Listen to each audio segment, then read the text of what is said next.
That's perfect. Yep, okay. That's fucked up. It hasn't been recording the whole time because if you don't let the thing load, it'll just go loading, loading, loading. That's so fucked up. I got banned on Facebook for fucking Taylor the Spider.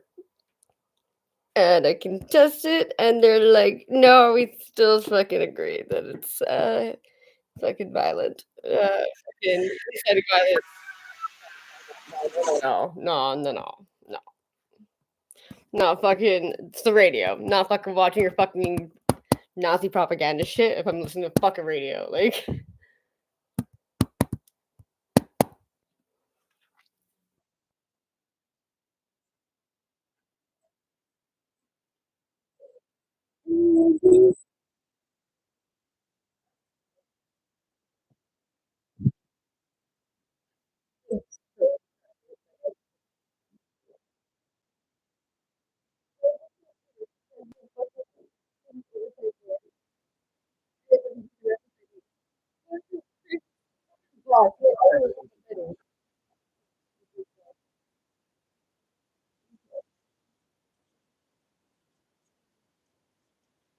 wow, please. Oh my god.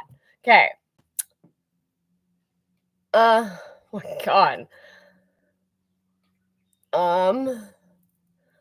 Fucking gonna fucking literally go to fucking.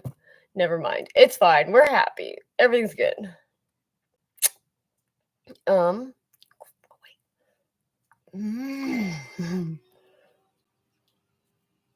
Face talk.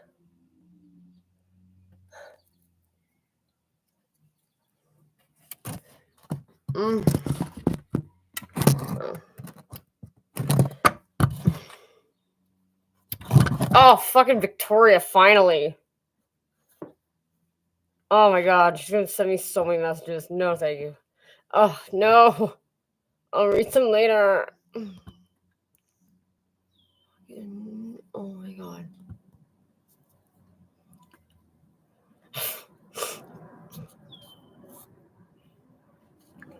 Fuck you, Taylor the Spider.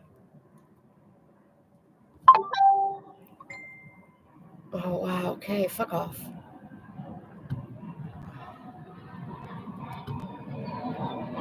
Oh, fuck somebody up.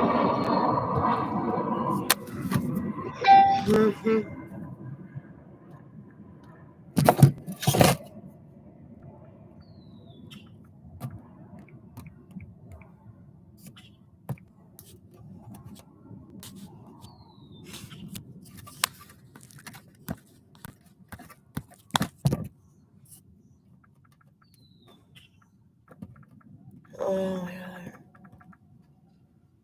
Really?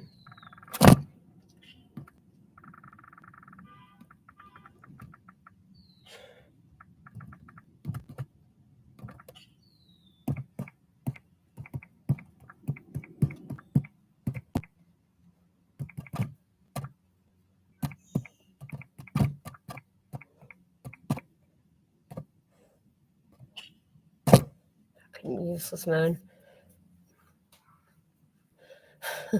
That's some crazy shit. Like,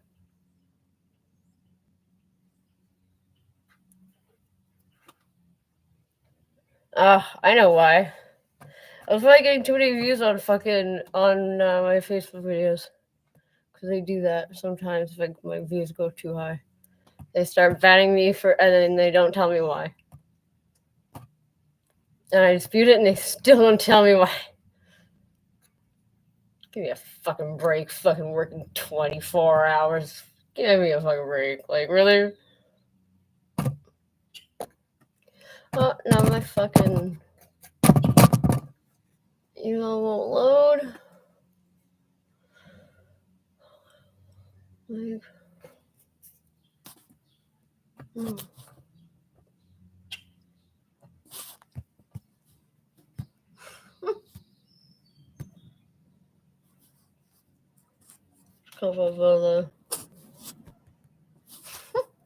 Oh.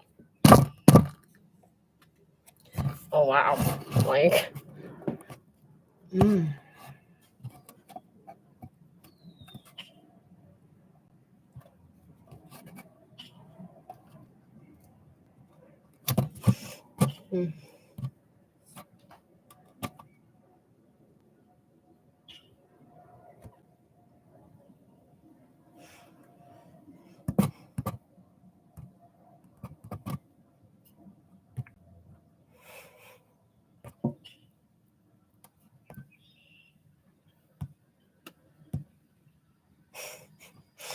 Okay. Fine.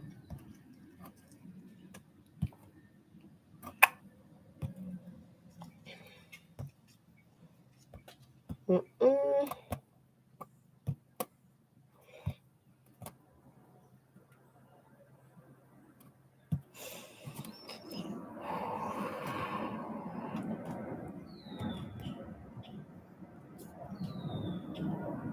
Mm.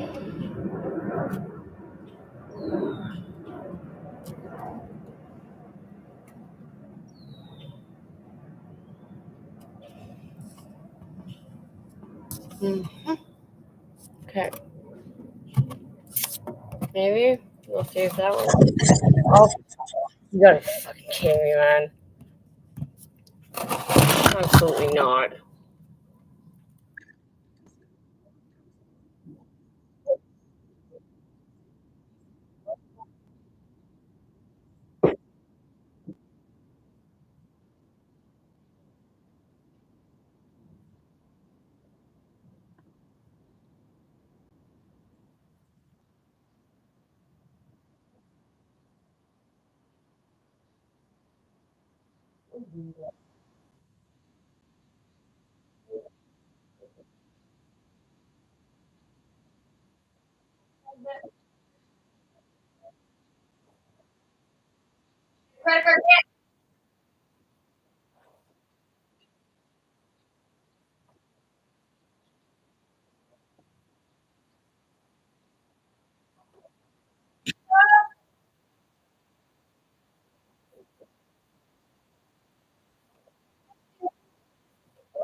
why.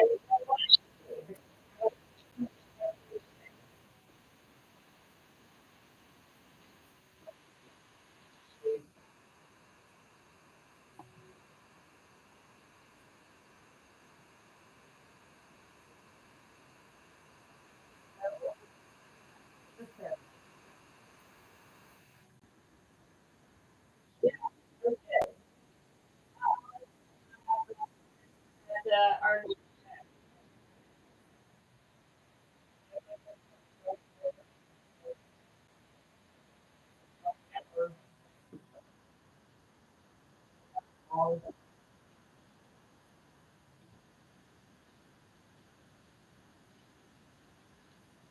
wow!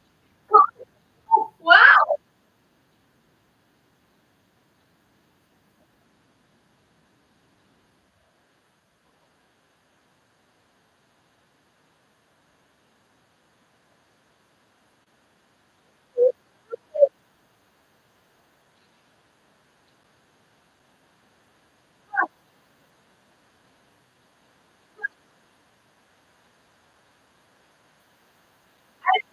Send it.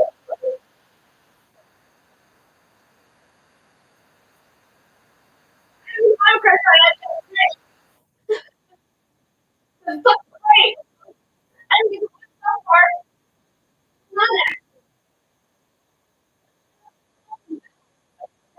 He's like,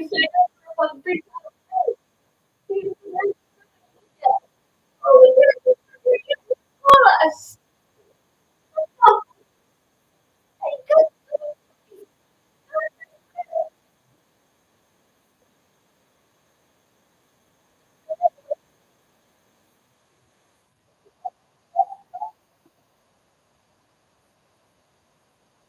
Oh.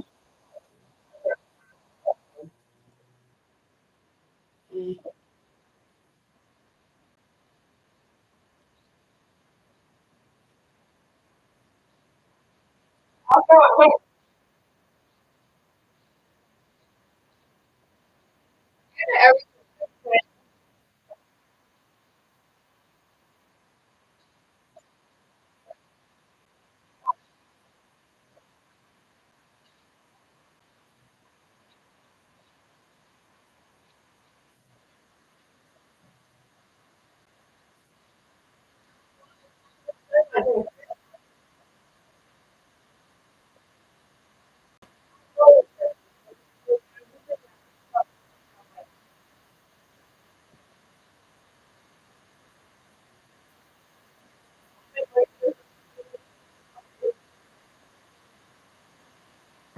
I cannot believe that I just listened to about 15 minutes of that. We're done with the radio for today. uh,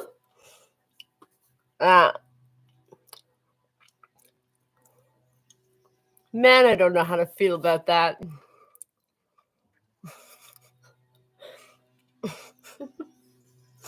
Oh, reality just gives you like a nice little slap. It kind of sucks that moment. Okay. Cool beans, bro. So, now the middle class openly talked about how much they know that we're fucked. Thank you.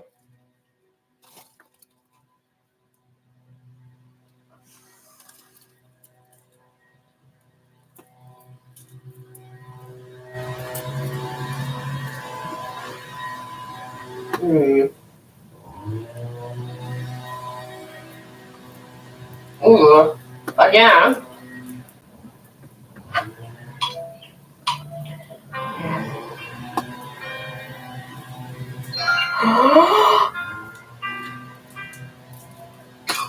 Our understanding is there's about perhaps 1 or 1 Canadians lack sufficient coverage.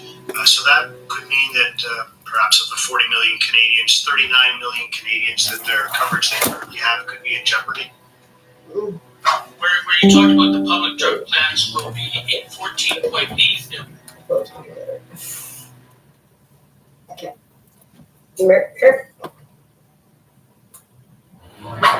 you talked about the public drug plans will be $14.8 billion in 2024, increasing to $17.3 billion in 27-28. If this bill were to go forward, would you be concerned that employers would come to you asking to have these two classes of drugs removed from their current plans, therefore driving up the cost to taxpayers? You know, one of the things that does concern. Where you talked about the public drug plans will be $14.8 billion in 2024, increasing to $17.3 billion in 27-28. If this bill were to go forward, would you be concerned that employers would come to you asking to have these two classes of drugs removed from their current plans, therefore driving up the cost to taxpayers? You know, one of the things that does concern me is the loss of coverage on behalf of all Canadians. And you know, if you do That's what they decided to get my dad to sign, and he wouldn't sign it. And so the company really moved. Like, Stevens really closed. 40 million people It are. wasn't only his fault, you know, but going to a lot have of to fucking enter his into this coworkers program. blamed him because he was I the can union do rep it that back in my didn't head, but sign. I'd like to perhaps hear you say it. It's like I wouldn't take it away. Everyone's benefits. Mr. Keon, maybe Yeah, it was Rachel, I'll start with you. union rep, but the worst fucking thing you ever did. When we look at the potential medications that are covered I here would never fucking on do that this again in a list, million years. can you explain to Just wanted to fucking Canadians, help. is it likely this is going to result in And significant get everyone savings fair over treatment, and you prices said that currently fucking exist? complete backfired, and all his fucking coworkers are super pissed with him. We What? we do not think it should. What they're talking about right now Negotiated. is exactly what they did to my dad. Because my dad he wanted to be a union rep, and he, like, him and a bunch of other of his coworkers, like, kind of led the whole thing about them getting unionized. But they all had to sign some kind of contract, and my dad was one of the people who didn't sign it. So the company literally moved. Like, Smirnoff moved to the States. And a lot of my dad's coworkers kind of blamed him for them closing down. But my dad was affected by it too. It meant that he had like 3 more years because he was going to retire. And he was like, you know what? I'll stick it out like another 6 years. And 3 years so he had to take a cut on his pension. And he would have had 3 more years and he would have had his full pension because they closed and they moved. Everyone lost their jobs, and he didn't get his full pension. He worked for them like 35 fucking years. And he was going to retire too, and he was like, I don't know if it's worth it. And he ended up getting $13,000 a year. Yeah, but I got really fucked. He was like, that was the worst mistake of my fucking life. I was just trying to fucking make sure everyone got equal treatment in the company because I was there for so long and I knew every aspect of it.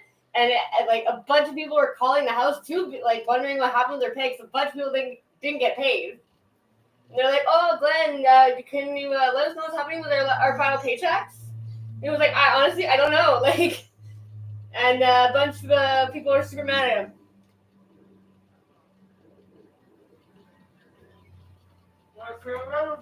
No, I'm good.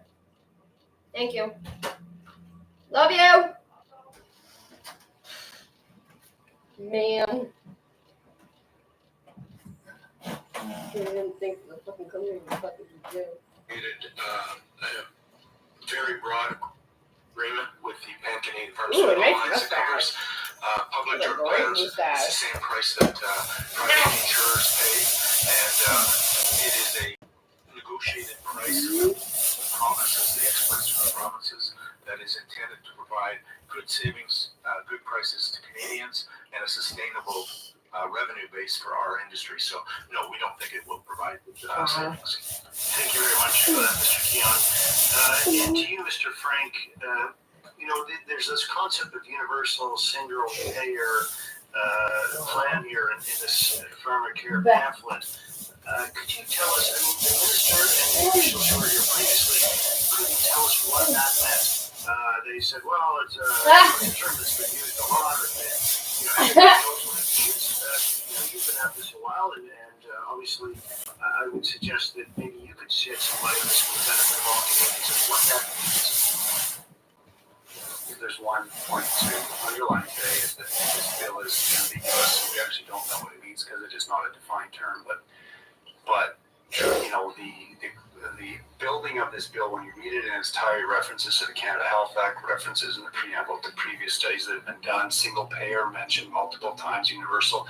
Those as a package have been well understood in the courts and over time in the provinces to mean, single payer, not federal, provincial, private, but a single payer. Universal means the same for everybody.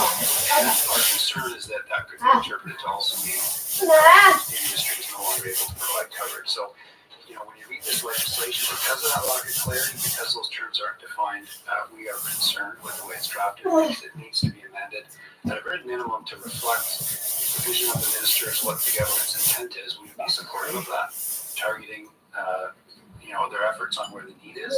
But I don't think we can be confident that that's what the legislation reflects. And so we're quite concerned that we do believe there's some significant amendments required to reflect what we heard from Minister Singh earlier today. And through you, Chair, is it fair to say then, Mr. Frank, that our understanding is that about perhaps 1 or 1.1 million Canadians who lack sufficient coverage.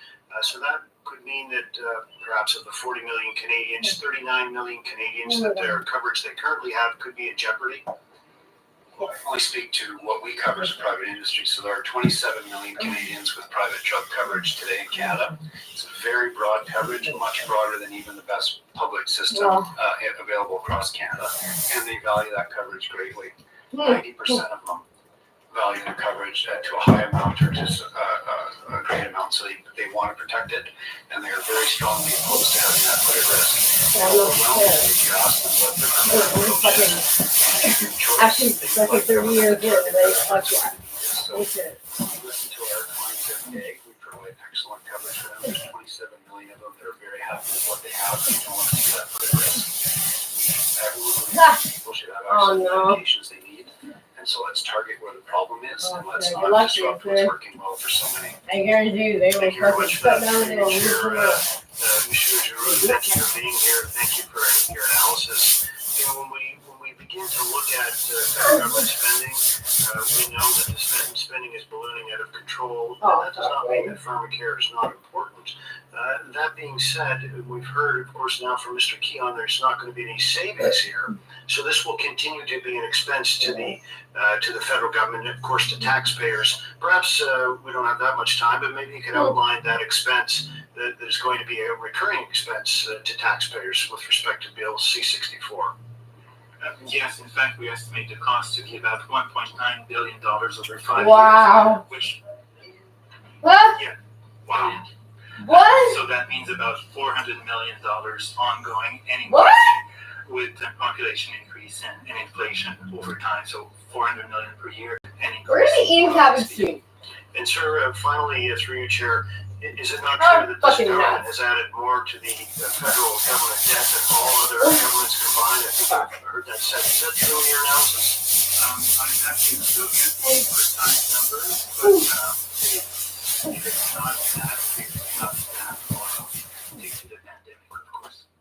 Did you just say due to the pandemic, of course? My time is What up, does Chair. that have So 5 anything minutes to and do? 15 seconds. Well, I have 6 minutes. What? I apologize. Look, I was so eager to be good. So eager to be good. I like you. Thanks, Chair. So again, what we've heard is this government adding significant amounts to the debt and the struggles with Canadians having to pay for that, of course. When we look at this again, Yeah, no, this is what you can do. Like, on behalf of all not doing Canadians, that. could you help understand what the difference between a private plan and a public plan is at the current time with respect to percentage of medications that might be covered by a private plan? A typical private plan will cover almost all medications that have notice of compliance. So a typical plan would cover upwards of 15,000 different drugs. Typical public program would cover less than half of that, and so that's sort of the delta that you tend to see.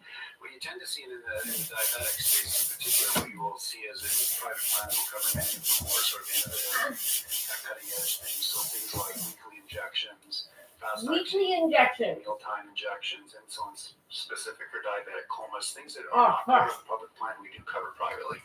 And that's something that I think when we look at the list that was published with this Pharmacare Act, we were concerned at how narrow it was. I think others have noted that too. So, you know, the vast Like, majority of Canadians You're doing everything just to fucking shoot everybody up with anything, man. we work really hard to make sure we're doing that in a sustainable way, and we know that they You guys don't got want to such see that put at fucking risk. We heard one of needle our junkies. That's members like repeat something that I've sort of intense. hit on a number of times, is basically targeting efforts where the need is supposedly supposed to be. Mr. Frank, you sort of hit that right on nail on the head. Oh dear. You talk about the use of $1.5 billion Oh my god. and putting it to Like, a situation where it may be more effective. What? Ultimately, when we look at stats that suggest This that is talking 1.1 about million fucking Canadians don't have any fucking type of plan, cutting rates for like what, 2 years? Cutting inflation rates? Like, that are fucked up. Really? It was literally at like 59% like less than 30 minutes ago. Okay, whatever. You're stupid.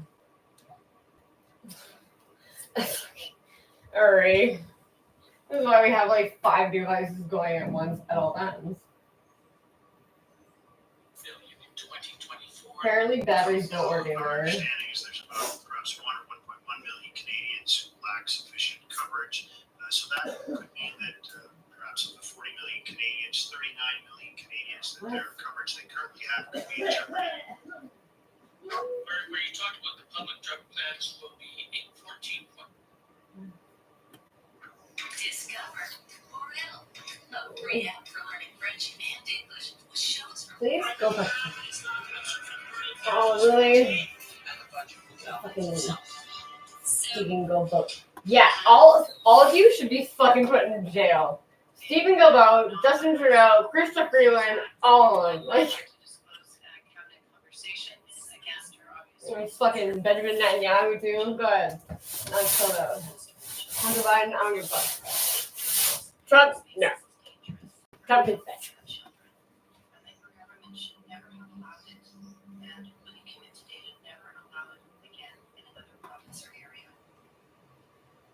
Thank you very much through the chair again. I appreciate the advocacy of my colleague here. I'm here to speak about my file, domains, and estimates Minister continues to need when it comes to this issue.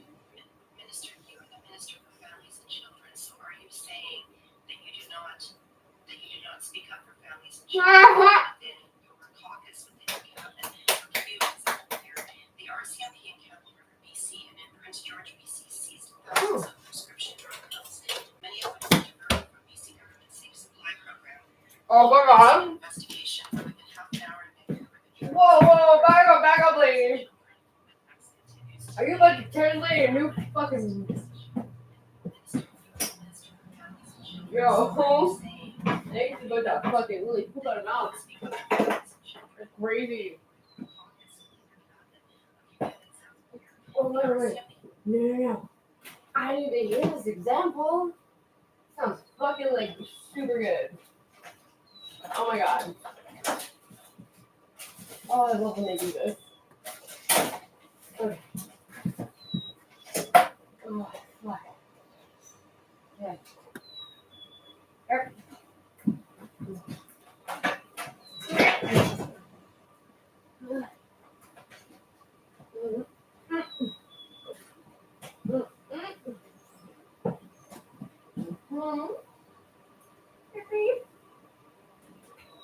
Let's do that. Seized thousands of prescription drug pills, many of which were diverted from BC government safe supply program. Global News did an investigation where within half an hour in Vancouver, the journalist had acquired nearly 20 tablets of hydromorphone. The Vancouver Police Deputy Chief told Parliament last month that your government's funded hard drugs are ending up on the black market. Yeah, no Yet, shit. as the Minister for Children, Guy have runs the you program taken fucking any died. action on this Fucking government taking supplied his own illicit stash. drug diversion to protect children? Yo, children are like, yo, I want to shoot some drugs. No child has ever said that. Madam Minister, it's your discretion. What?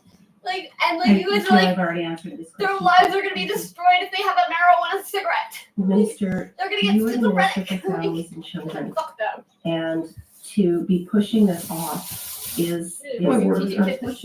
You are the Minister for Families and Children. Point of order, But it's the point of order, reality. Chair, and you just referenced a standing order. These matters can be raised at committee, but it has to be the relevant committee. Thank you, Mr. Craig. Mr. Craig, I will again remind you of Standing Order 11.2 and the relevancy of the subject matter before the committee. Thank you, Mr. Chair.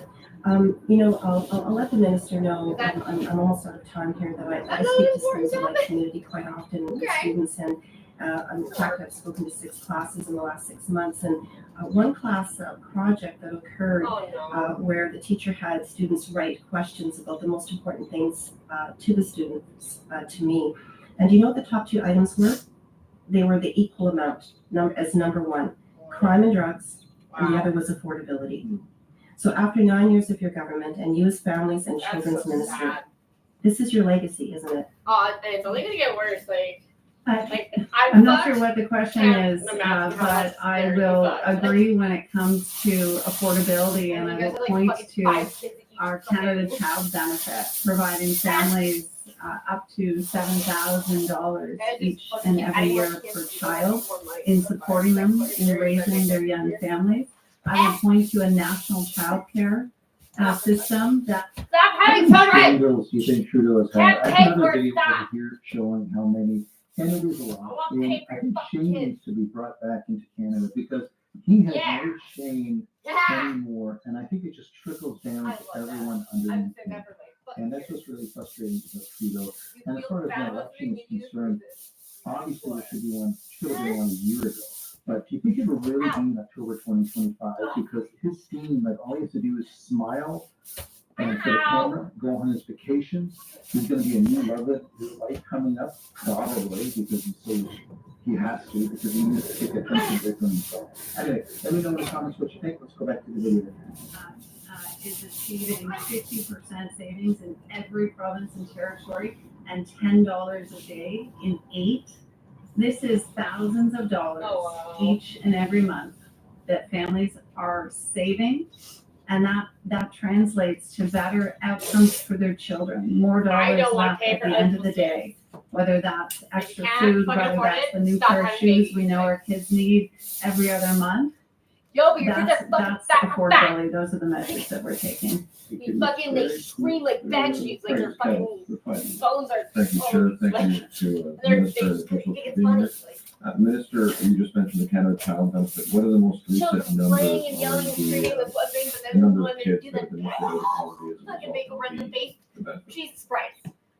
Thank you very much for the question, and undoubtedly the Canada Child Benefit has been incredibly impactful, lifting literally, I think it's 3.5 million people, or excuse me, we're seeing 3.5 million fewer people in poverty as a result.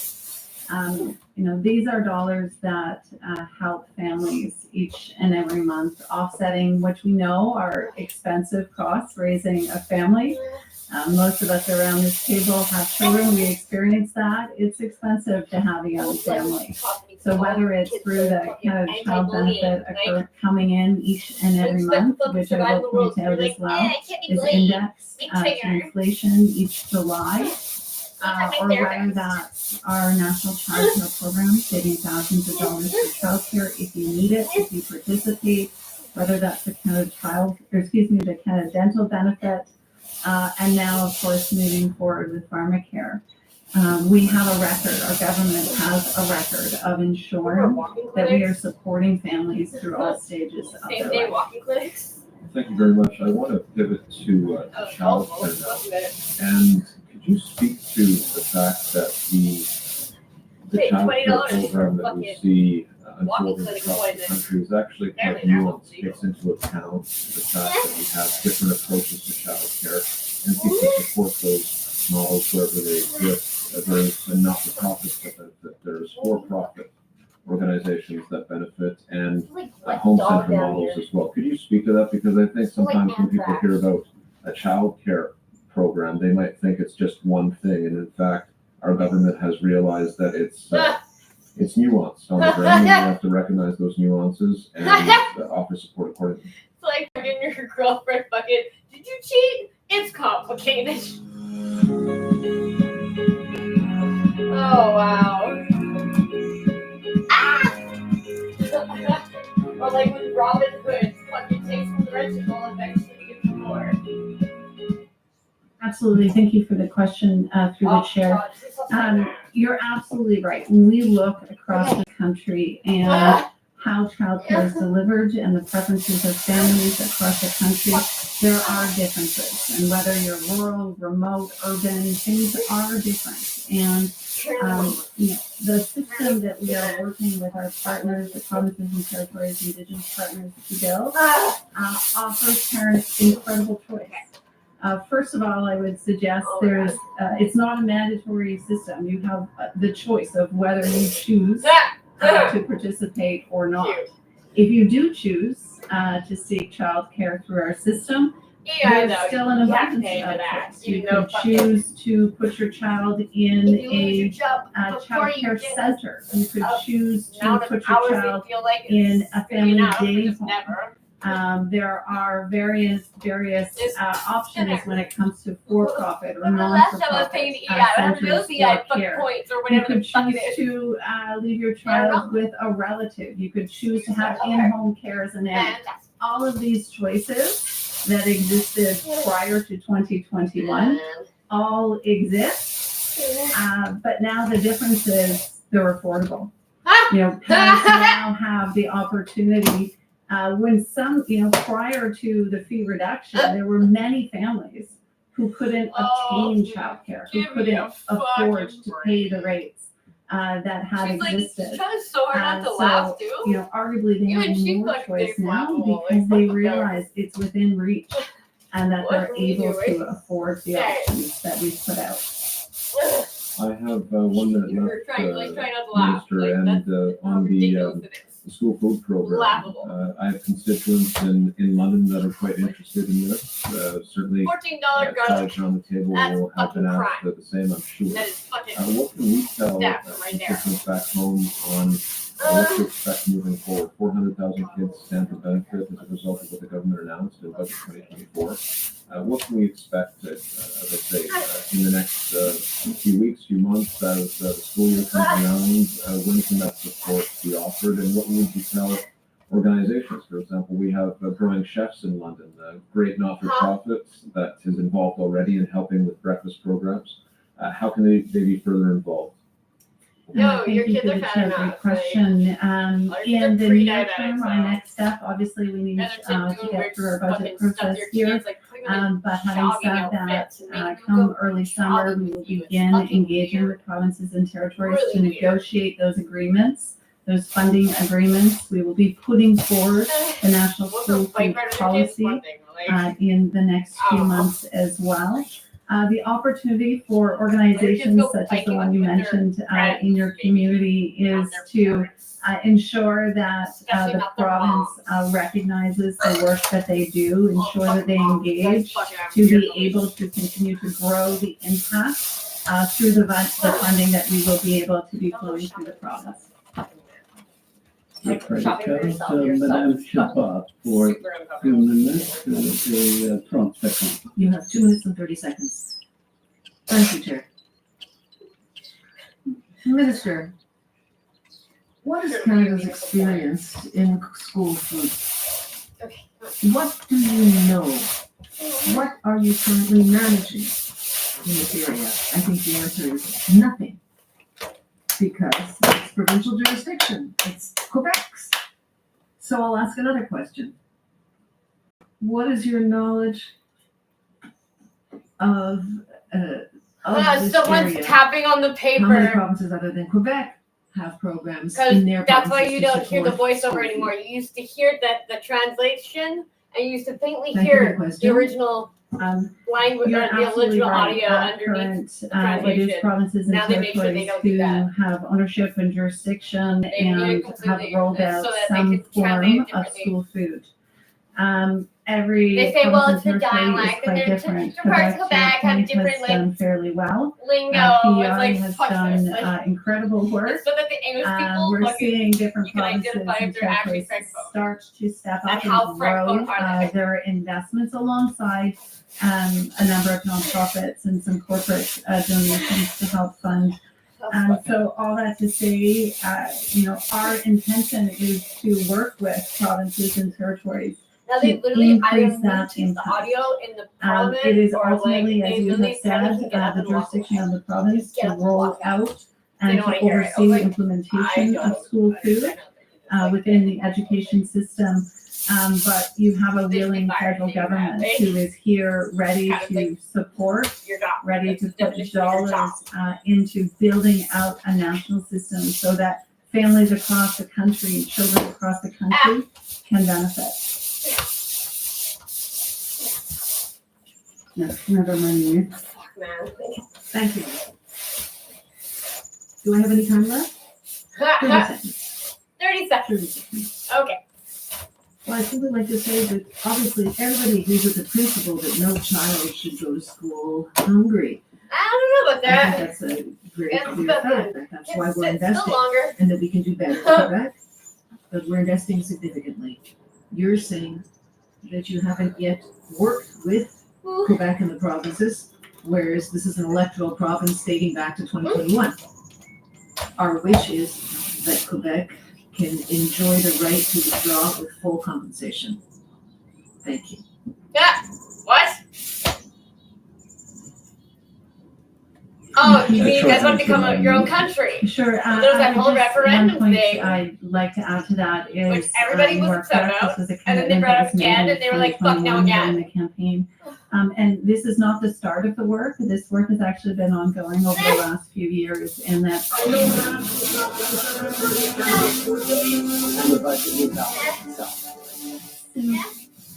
Okay, what the fuck? You can turn any slogan or funny quote into a professional design in just minutes with one tool. Okay, hold Making up. She's it. Hey, Beth, take care of yourself. Well, thank you so much, Viva. And Andrew says, are the Met leads now paid by law? Is now the Muslim enforcement team. So that's what I call it. Anyway, ladies and gentlemen, thank you so much. Why? Don't forget to sign up. Do it now. Join 2C TV Plus. The link is in the description. 2C.tv is the website. Go check it out. Yeah, Say it that volume. Good? Yeah. 2C. And we all meet. Oh, and it's over.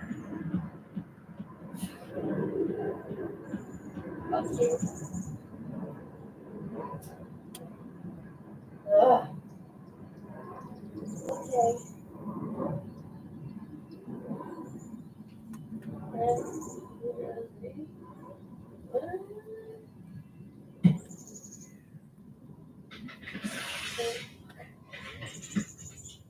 Yeah. What's going on, ladies and gentlemen? Welcome back to the Fringe. We've seen crime spiraling. Bro, no, really? The University of Toronto told pro-Palestinian student demonstrators that they would be issuing trespass notices if the almost month-long encampment was not cleared out by 4 p.m. Friday. Now, that's exactly what happened. Oh, no. Encampment organizers held a press no. also at 4 p.m. to address the university's latest offer that included ending the encampment for good or face consequences. But it was cut short when police arrived to deliver trespass notices to demonstrators. How are you doing? And you know what? For just a second, I thought maybe our police are actually going to be doing the right thing. Nope. This was all intentional. This is going to be so they can do like what they do with the trucker convoy, and they call in everybody from Canada to come as reinforcements. There's no way our cops are going to be able to fucking handle this alone.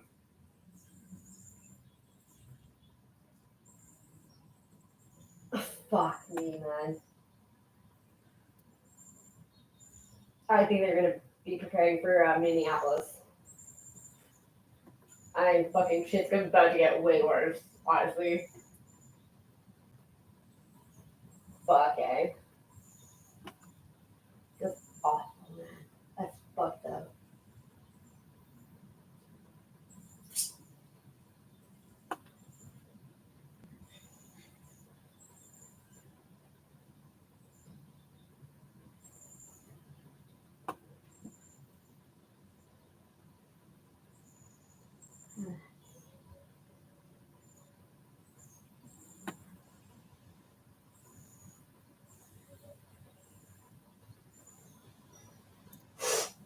That's so fucked up. I am gonna get. Dr. Moore, you're representing the University of Toronto. Oh no. There's enough copies here for everyone inside your compound. Wow. So notice of trespass. Okay.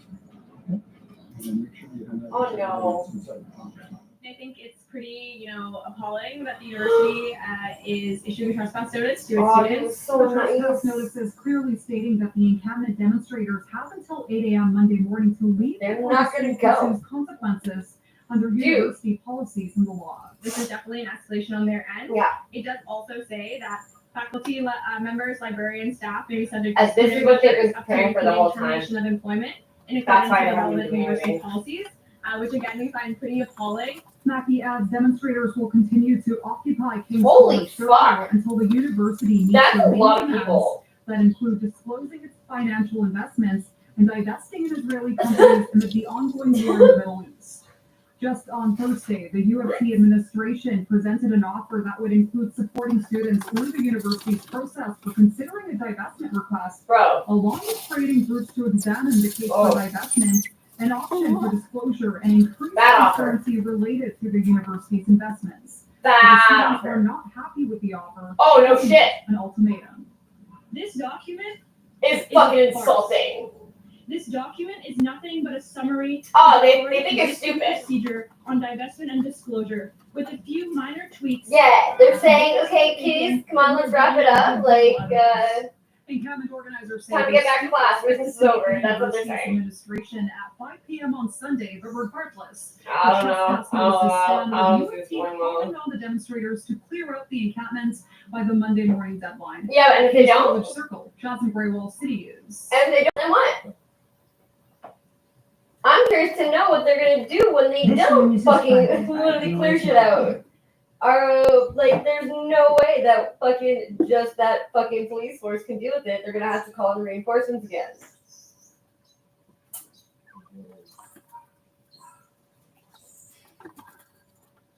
Oh my god, I think cops are gonna all fucking show up and they're all gonna fucking do the Minneapolis thing. It's fucked up.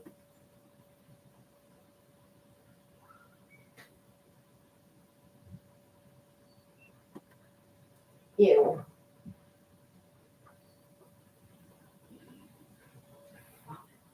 Oh, what, you guys couldn't be bothered to put your fucking pictures in color? You are Jewish, right? I'm sure you fucking are short on cash fucking for it.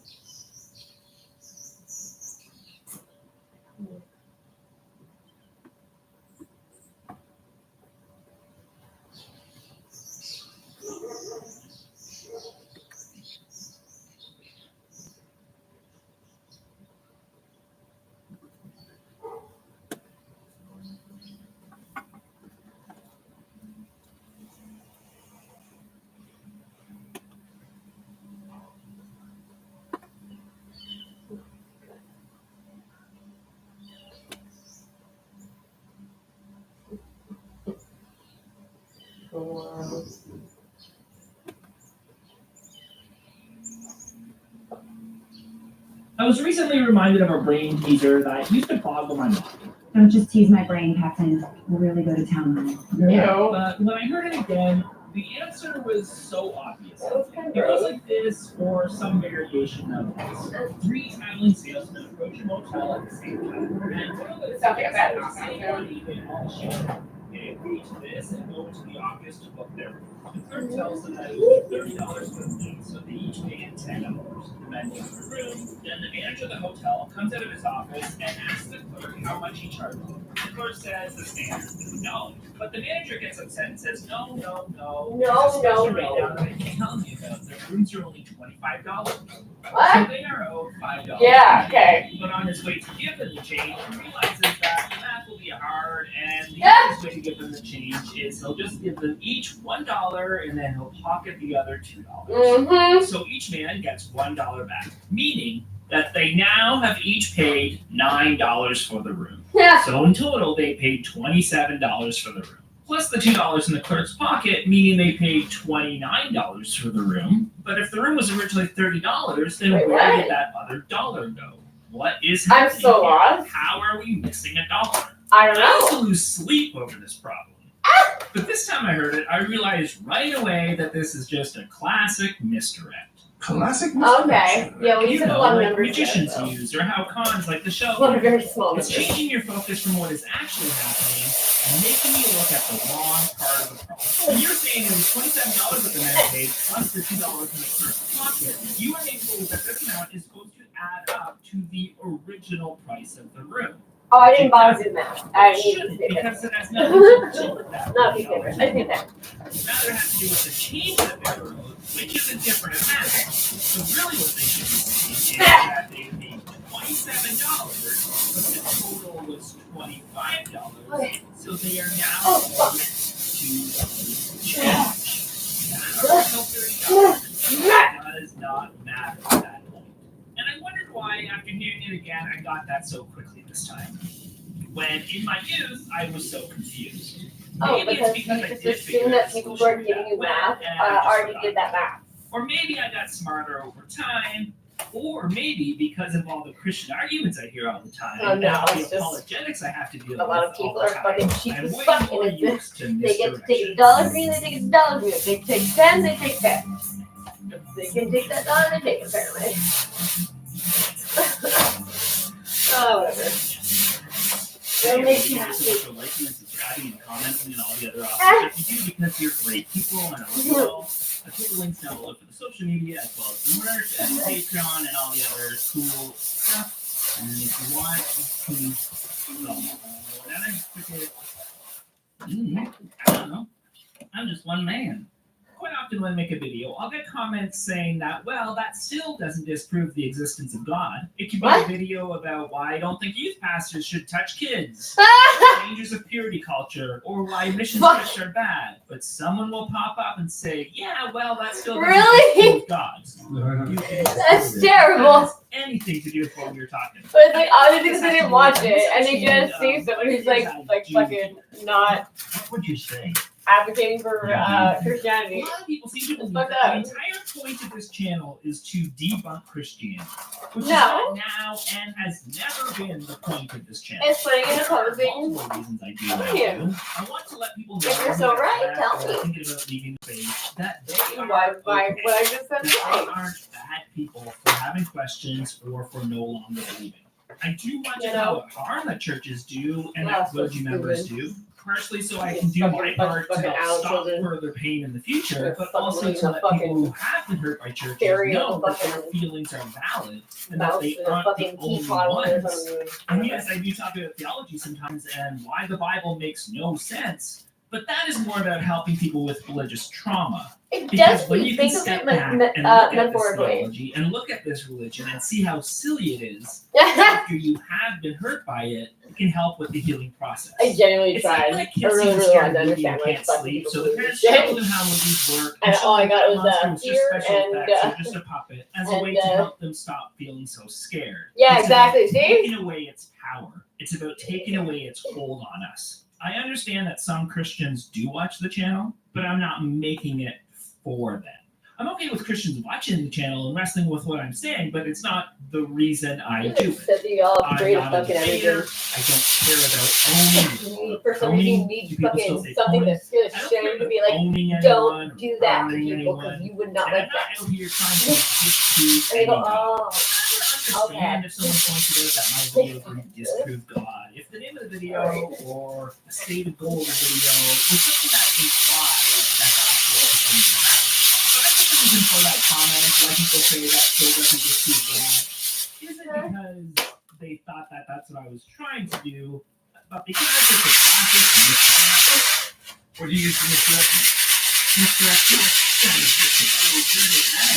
What do you have them looking at to divert their attention? It's the same reason they'll say the people that I'm talking about aren't really Christians. It's so that they don't have to address what was actually brought up in the videos. They don't have to engage with the fact that the church continues to hurt people or their theology doesn't hold up to scrutiny.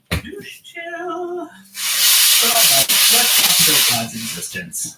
And we'll start with a very popular video that has 3 sincere questions for atheists. The question is, do you believe that God is not exist? Yeah. You tell me either have a belief or you don't. Do I believe that God doesn't exist? I mean, for all intents and purposes. Oh yeah. Yeah. He Like, probably doesn't exist. Yeah, no, he There's don't. no He definitely reason does to not. believe he exists. Grow I up. can't say with 100% certainty that God Yes, can't like exist. scary. But I can't say that about a lot of things. There are a bunch of stuff that could exist, But it doesn't make more than sense likely to don't. believe that they do. So And even if they I do, just it has don't no believe they makes no exist, difference. Or I don't think about it. There's no So such practically no. I don't believe God exists. No, and there's no fucking supreme being or fucking plan, whatever that's made for you. It's like, exist? You don't? don't You be answer shit. yes Like, to that, why then is right it to the hard? next question. The next question is, do you believe in evidentialism? I don't know what that means. Evidentialism is the view that your beliefs ought to be proportioned to the evidence. You shouldn't just believe something without evidence. I like that you actually know that you have to Those explain are the first it. two questions. Yeah, for the most part. I'm sure a few things slip in because my brain knows it sometimes, but for the most part, I think you should have evidence before you believe something. But especially before you I guess a dedicate really your life fucking to convenient something excuse and for you worship to that blame something give on your money away because something, of something, and, some invisible hate other people person because of that's that not something. you. You answered yes to both of Like, those.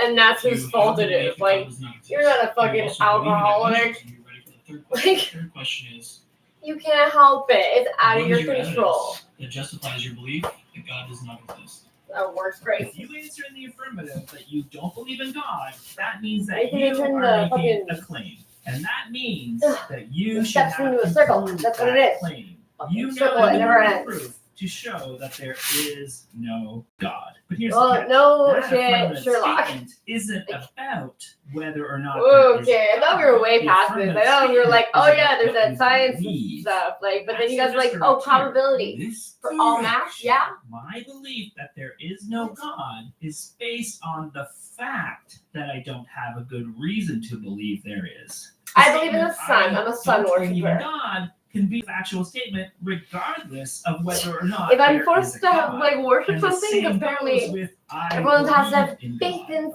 something. can also Can it be be me? a factual statement No. whether or not there is I was a just saying God. that you're the If you equivalent got of to the God. belief that there is a God by faith and Okay. without evidence, it doesn't change whether or not that belief is Sun true. does really change my I can't say fucking for sure my attitude. can't be God, but I simply can't believe in something like that without good reasons. There is no good reason based on Oh my god, the other fucking Neanderthal. and there is definitely no good reason to believe in God, the Bible, or any other religion Oh, in this God. world. Is there a God? If not, what are all these churches for? And who Oh, is Jesus? probably mostly for hiding all the atrocities that See, Catholic fucking church atheism committed. is just as By, much like stealing a ape kids and all knowledge that, claim raping as fat is boys, theism. beating them. There is a God. Atheism is the view there is no God. No, Both okay. of these make a Wow. positive assertion. I didn't know what you're fucking talking about, eh? And therefore, if you're to believe either one, you need to have some sort of justification.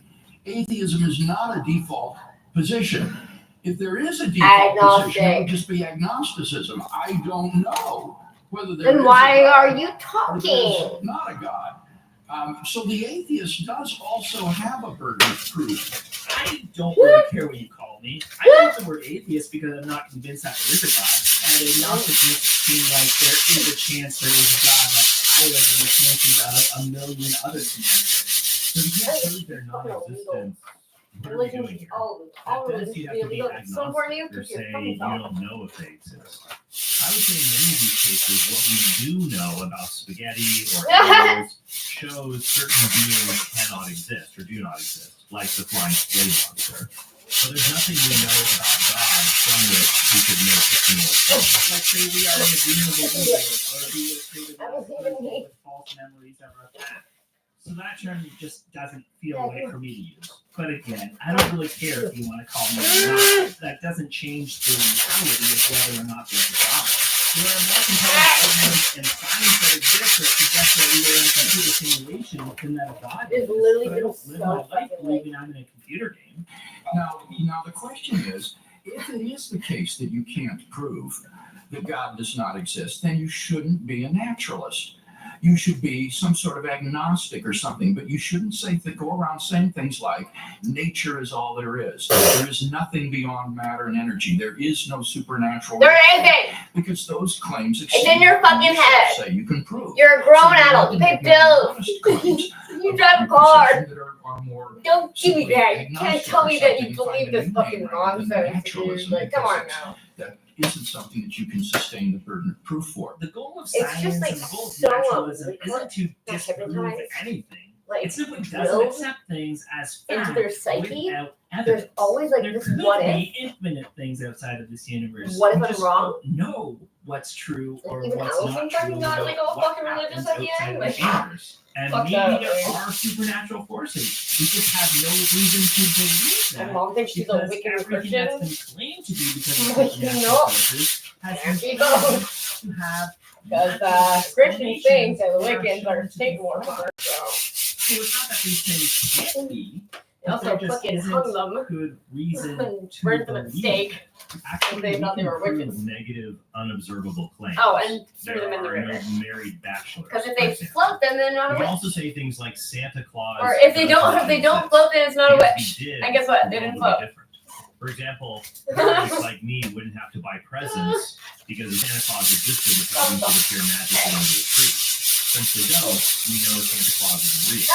And if you wanted to disprove God, you have to make a similar kind of argument. You can create negative claims at times isn't the same as saying that you have to disprove every possibility or you have to believe it. Yeah. These people are in a religion. These people have not disproven other religions in order to believe in their religion. I can't disprove that every river No, in it the world doesn't. has a It does in my unicorn in it, religion. But that doesn't mean I should can't tell me it therefore doesn't. believe that every room in the world has an invisible unicorn in it. Yeah, of course you can. Remember when every conversation with hi, I'm Madison. I'm a straight white female. My pronouns are she and her. And you are probably right. We have no reason to believe there are T-Rexes on Earth, but how to prove it? What if there were secret societies actually covering it up? What if they were really good at hiding things?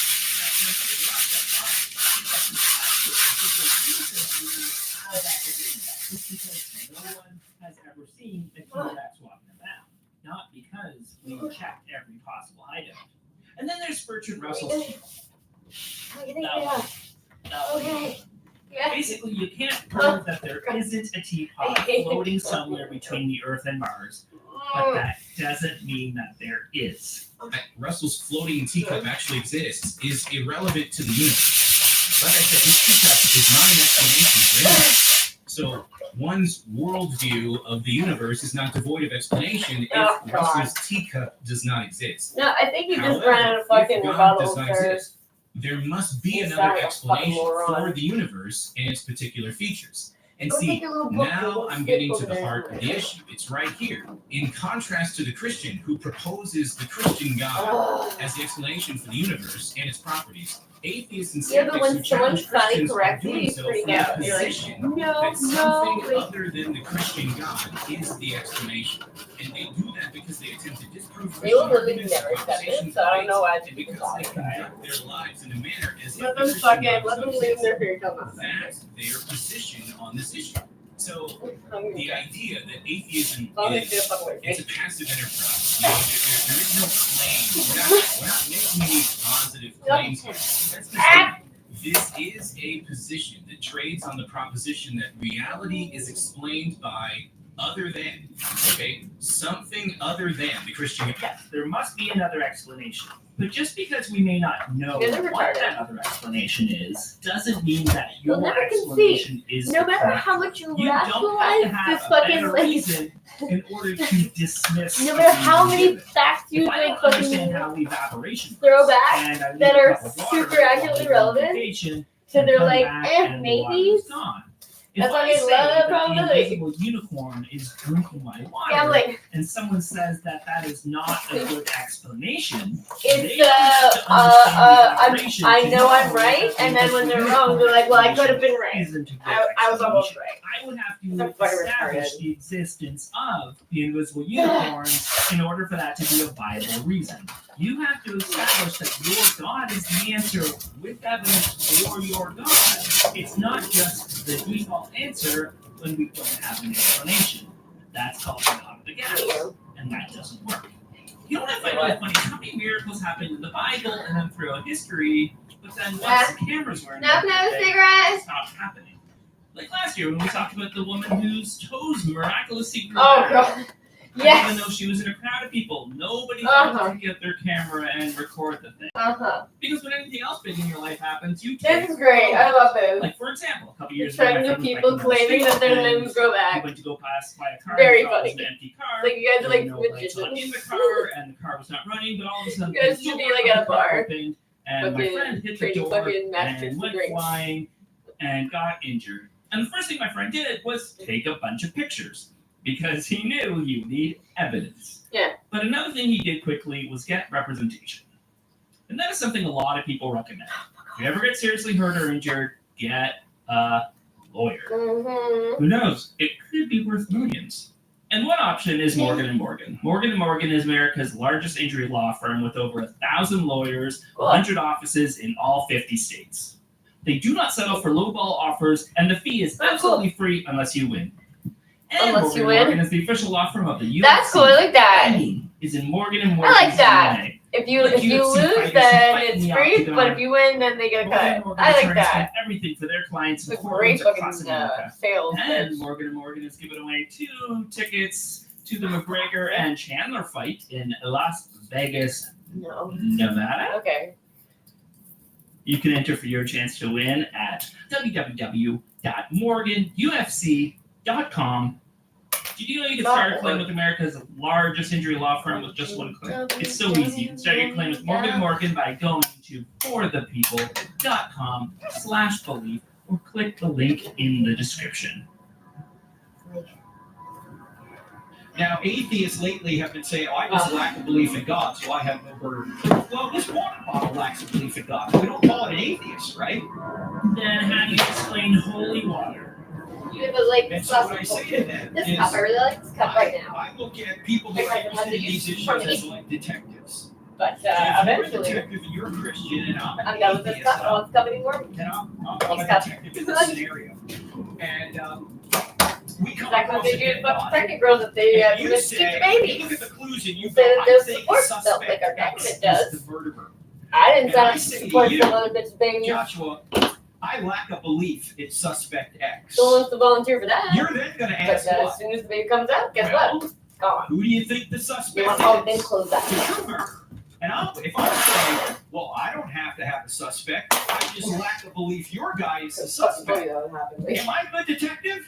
No, sir. No, I have a burden of proof too to say I think suspect Y is the murderer, and here's the evidence I have for that. You don't have to have a default suspect that is guilty until you prove that someone else did it. Real life isn't like Matlock or Perry Mason. You don't have to find the real killer in order to set the accused killer free. In your struggle with I have a cigarette. both stethoscopes fell, Are you listening? and in your hurry to leave after you killed Oh, him, this one you on. picked up the wrong one. No.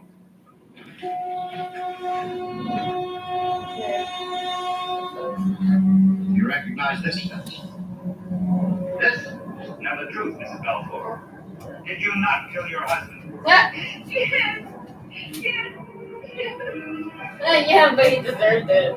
That is a really up-to-date reference that I have. Yo, how many times did we just for fucking year this fucking stuff wasn't right? Fucking ready yet. Like, Which would mean that you would have had to have found Mrs. Wyndham with a gun in her hand to make your story plausible. Isn't that right?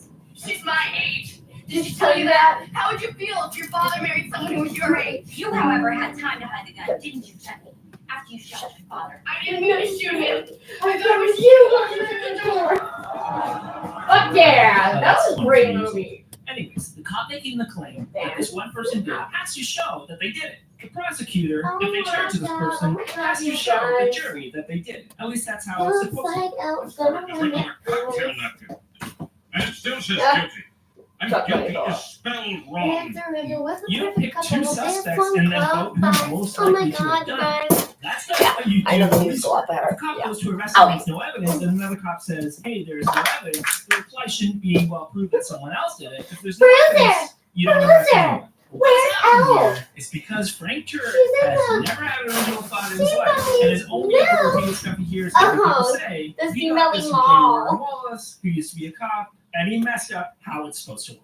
Anytime you walk into a Fucking crime lock scene, the you're going to door. see pieces of evidence in the crime scene. I've been in crime scenes with my partners, for example, where I will go in that crime scene and say, wow, given what I see here, I think the best suspect for this is the husband. Well, my partner could stand next to me and say, well, I disagree. I'm looking at the same pieces of evidence you are, but I think the best explanation is his daughter. Okay. Well, both of us have a burden of proof now.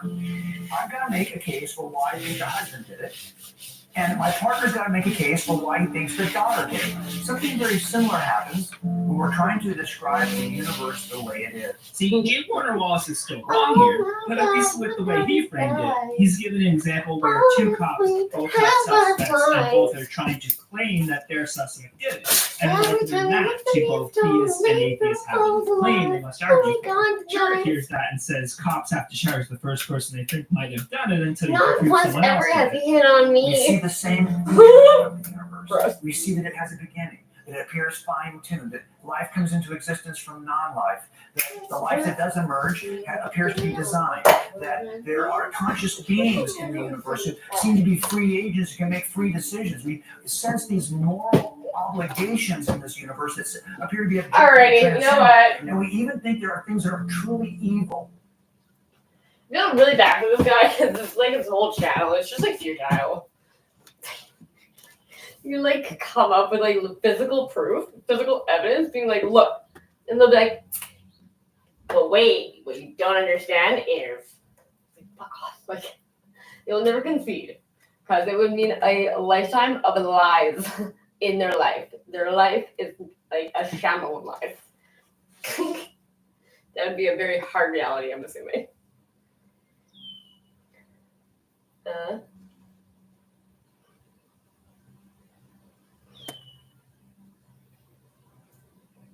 Ow, I forgot that hurt. T-E-N-E-R. Left dryer. Sheets. Shits.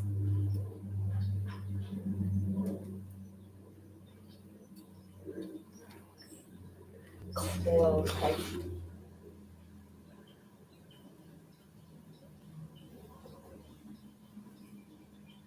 I can't believe when it was bright, so bright as Maureen's wine. Okie dokie. Oh my god, you guys. Looks like Elton when it dries. If there ever was a perfect couple, this one qualifies. Oh my god, you guys.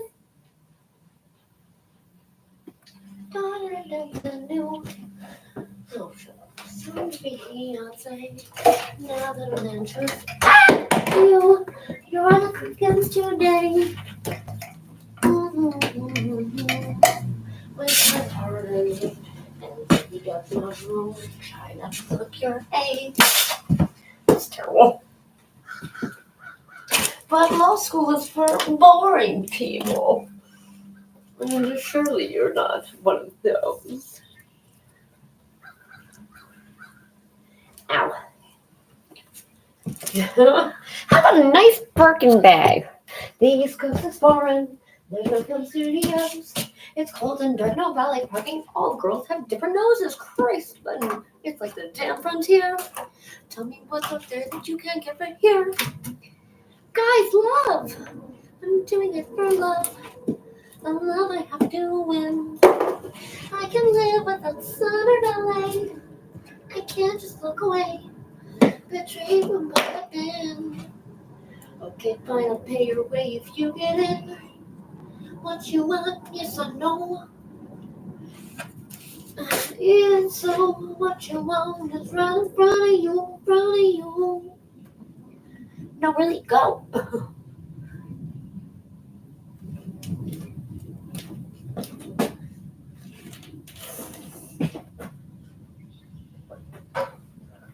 Wow, that thing's fucking cool.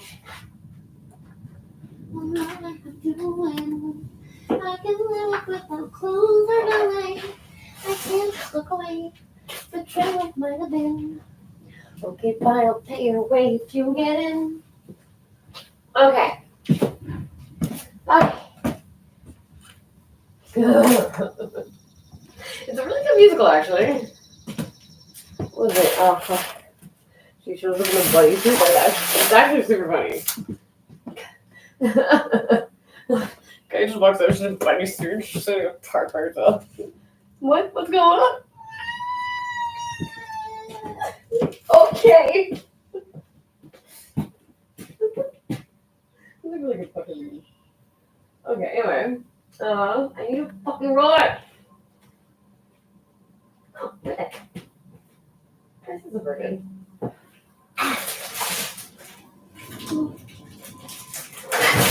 Okay. Ow. That kind of hurt. Fucking.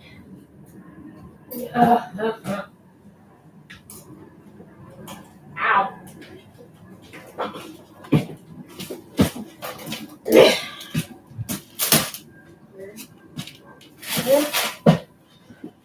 What you want, if you want, if you say what you want, from you.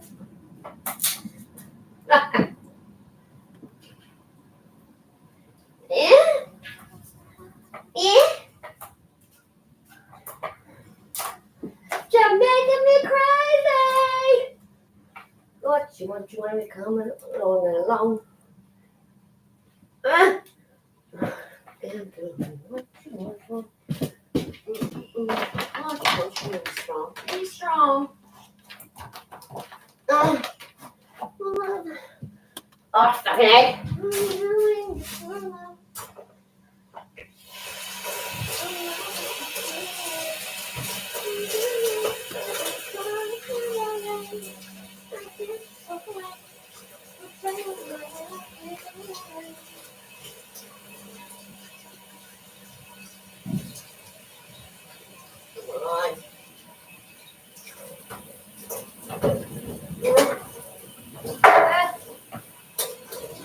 Oh yeah.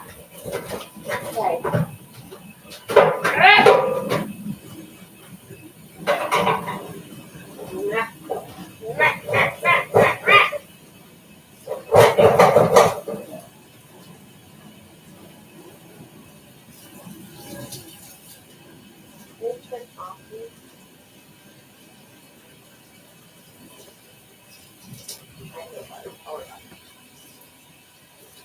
Come on. Fat cow.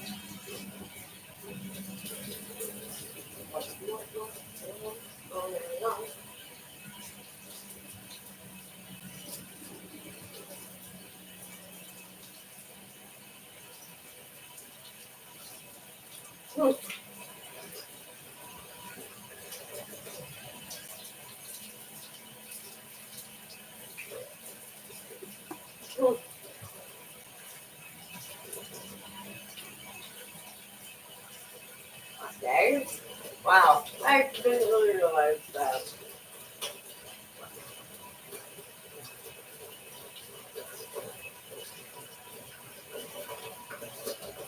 Okay.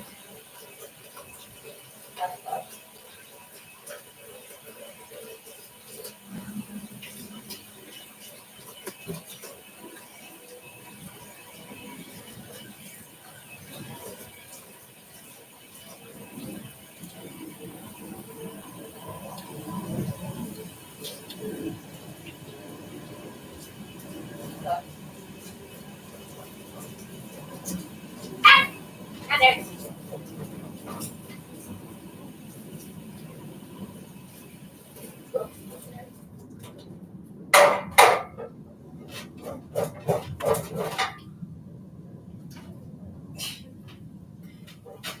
Wow, you're really good at fucking memorizing shit, eh? Oh, yeah. Yeah.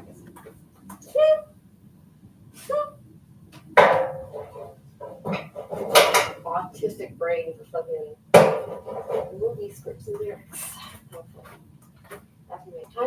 now.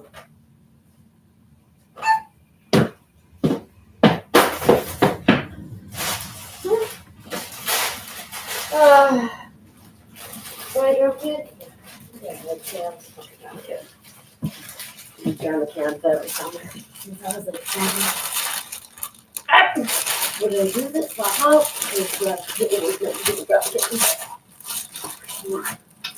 No, that's a thing. Hey, what are we letting some of this now? Like, no, fucking throw out the same fucking product t-shirt.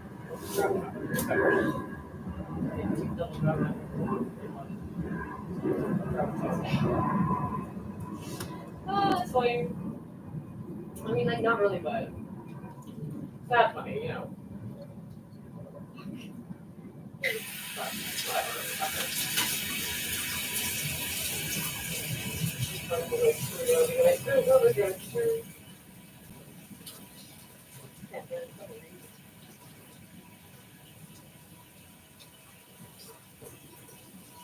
Like, what are you gonna do, drama, other than like a drama?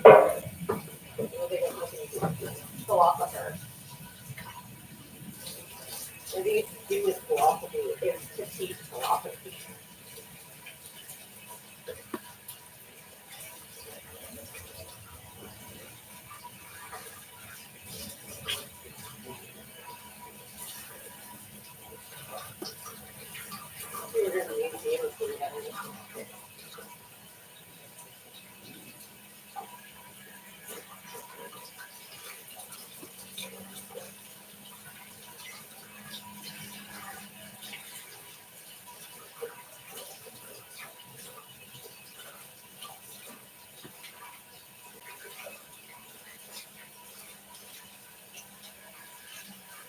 Wow.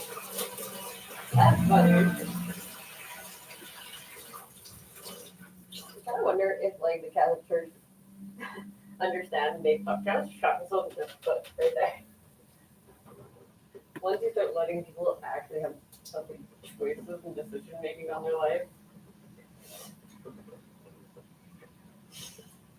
You guys want to use the fucking gays to fucking push your trans narrative, right? Well, it turns out some kids want to be gay kids, and some people didn't want to get sex changes. Oh, yay! Yeah, there they are. No. Can we find some solid fucking anything?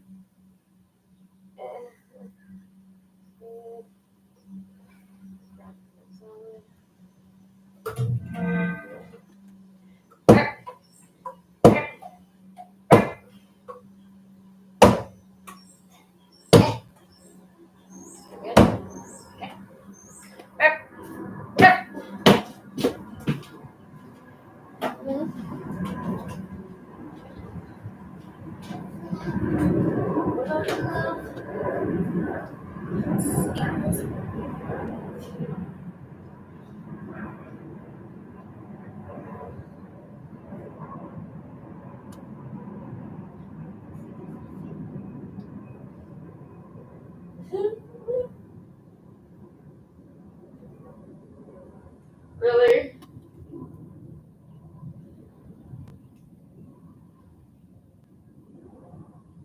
Well, yeah, no, fucking Jaggy's thing is having a nervy breakdown ever since fucking True got elected the last time. Cool. It's really tough when you feel invisible. First, we must break our invisibility by breaking it with ourselves. Second of all, we must fight the myth that in order to feel more visible, someone has to see me. And I want to talk about those today. I usually talk about how important it is to look to our past for answers, look to ourselves for healing, and look at the past programming for direction and how to. Unfortunately, I've shit on quite a few of those people. Growing up in dysfunctional families, some more dysfunctional than others. Some of us, invisibility problems were created very early in our life. We learned to hide part of ourselves. We learned to hide from others. Yep. So many So I of us don't were outside turned Caitlin because she don't invisible do anything. through So. neglect, Yeah. shame, She needs this more than rejection, me. abuse, guilt. Okay. As kids, we started out becoming invisible to ourselves. And staying under the radar for a volatile, Yeah, but that makes me cooler. scary, Because, like, I can just be cool in secrecy. and that again is due to fear. And I can only get to show my coolness with certain people. Increases our Like being more anxiety. cool. I'm part of the Not Cool Kids Club. And I don't have to That's a real thing. I'm part of the Not Cool Kids Club. If you felt invisible, just go try to be not invisible to others and see what happens to your anxiety. I know, I was good. They go up. Apparently, I'm like a very very social person. intensely often. And we Or people like learned me more that than I think they do. long ago. Like, That's when I how we like should you, I'm like, I don't function know. in relationship systems.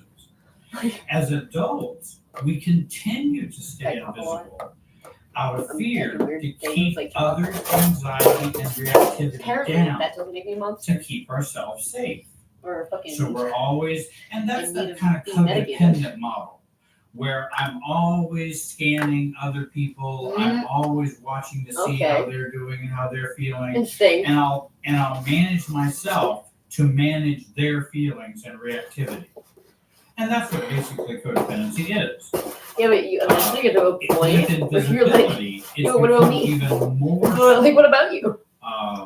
where we What, might did you do withdraw something? even It's like, further well, if we even feel like, sometimes like, actually, yeah, a little bit. And they're like, Oftentimes we've learned to talk, don't well, feel, my life is think, finally better, so and our family of origin. I'd rather not go backwards. It's like, Or simply what? just don't be. Fuck you. Just don't exist. Just don't be. Yep. And we absorb Yep. that. Wow, took really? that in, and that's how we function now as adults. And it's very No, they tried to medicate me into a difficult, fucking coma because that's for fucking sad, everyone who loved me. and it's Fucking scary. non-verbal. And we also had the feeling And that they're no like, one you're doing listens so to good. me, I'm no like, one this does not feel understands good me, at all. nobody hears me. I want to kind of die. The Respect only reason why I is haven't done it yet is ignored, because of and the medication. chaos and dysfunction of, Because it makes my arms like yellow. dysfunction of the family when we were growing up. Yeah. Boundaries are not taught or they're ignored because you are simply a part of the family super self. You're just a supporting actor or actress in this family play. And this is your role to be invisible. Lily. Invisibility is about fear, So fucking anxiety, confusing. and worthiness. I wonder why Two people are things are constantly often saying that true she's for sad all the the time. invisibility sufferer. One, Fucking cries my all the time. selfness, my being That's self, my being self-differentiated, my Or sense of sad, self angry. seems to threaten I don't others feel that way at or all. upsets others.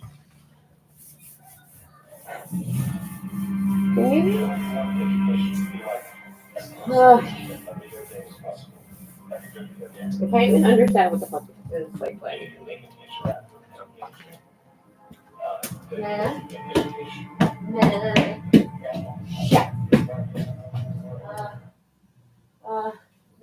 Secondly, my selfness seems to threaten me from a lack of self-bonding, self-love, self-caring, self-connectedness.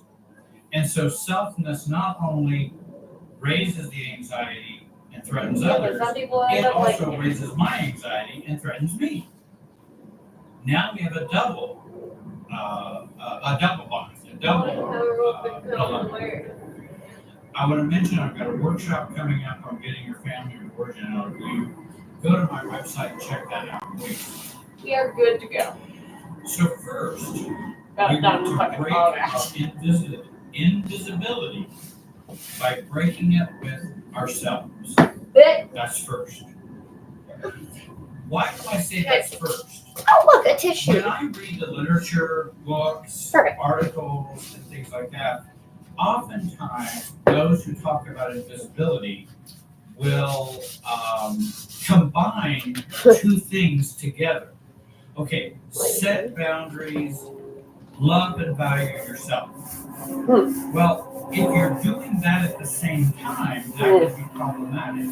And what do you think tends to be more problematic? Boundaries set. Done. Question next. I realize that my style is aggravating. Something we can begin to hold to, choose, Well, we're supposed to and talk deal about with holding to those Okay, boundaries. come on. And so I often see in the literature and advice is to do all this at once. And I think that can be real problematic, and I've seen a lot of people struggle with that. Because they find themselves, well, have you ever heard this? I tried to set boundaries and it just didn't work. Well, it will eventually not be optional. You're not ready for flying the 747 and you haven't learned to fly a single engine plane yet. No, well, And eventually it'll come to a make or break moment. Fly the 747. I would give up, and you'll just like fucking go along alone. And I think a lot of people find that problem. Or we'll come to a boiling point, and there will be violence. Begin to become less. And then you will realize that sleeping on the side of the road is actually better. And to do than our to fucking feel this awareness awful about yourself. work, our self-respecting work, our self-love work first. Because I told you, okay, try it the other way first and see how you do. We know it's problematic because even the research done on assertiveness training.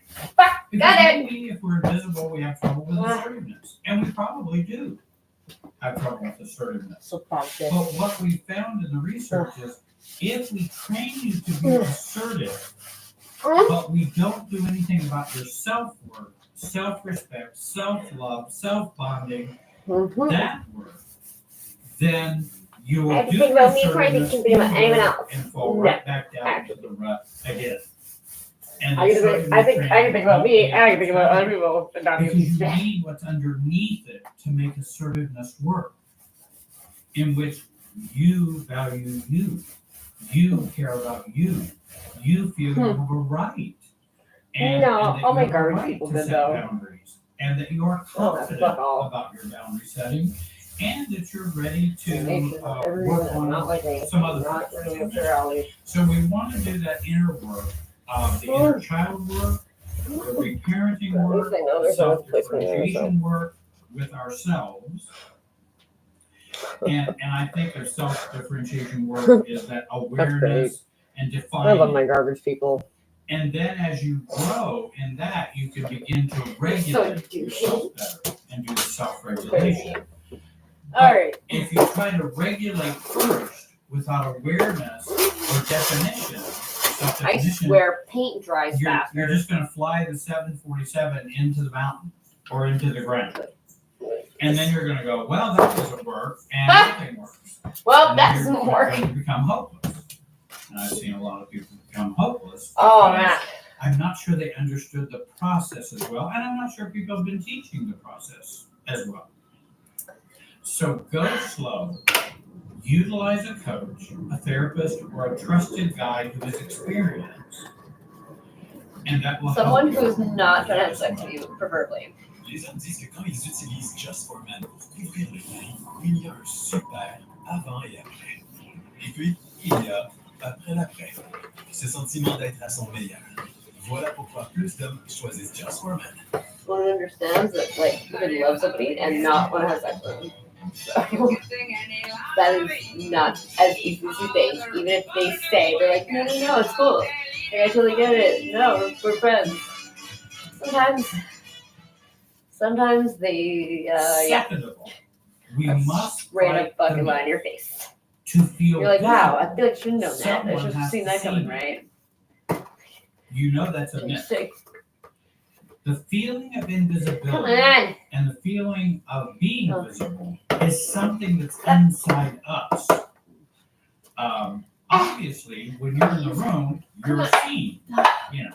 Now, whether you're mattering to other people, that's another issue. And I understand how people can ignore you and not see you. But the real problem is the invisibility inside us. And when we believe this myth that others have to see me before I become visible, or feel visible, I should say feel visible, then we have the problem of others need to change before I can. Well, good luck. That doesn't work. What I found. Well, no, with self-differentiation. You cannot tie wellness and healing and selfness to At a others. certain point, you're change kind of like, first. why am I doing If this? you do, it's going to be a lifelong stuckness. That's what I felt, and from my own personal experiences. Yeah, because you think, you know With what? this It's belief gotta that be me. others have to see me first before I Must be feel something that I'm before I feel visible. happy everyone out. That's an issue in which we are giving our power away. And there again, giving our power away. That others must see me, then I will feel visible. That's going to be problematic. Because they're not going to see you until you see you. They're not going to see you as visible until you feel visible. So we need a new question. Not what can I do to make others see me, which often people take that recovery track or healing track, but a new question: what is required within me to feel visible? What is required within me to feel visible? And it can't be they must see me, because that's going to be a conflict. And I think it is possible to feel visible and to change that feeling of visibility. And I think this kind of question, or these types of questions, will help retrain our brain in how we think about visibility. If you don't feel worthy to be seen or taken seriously, or to have your boundaries respected, well, don't start with boundary setting. Because, as I said with assertiveness, we won't stick to them. We'll try it, people will resist it, and we'll just give up. And go, see, I'm never going to be respected or have boundaries. They will also sense our timidity in the emotional field when we interact with them. They'll know we don't have any kind of solid self.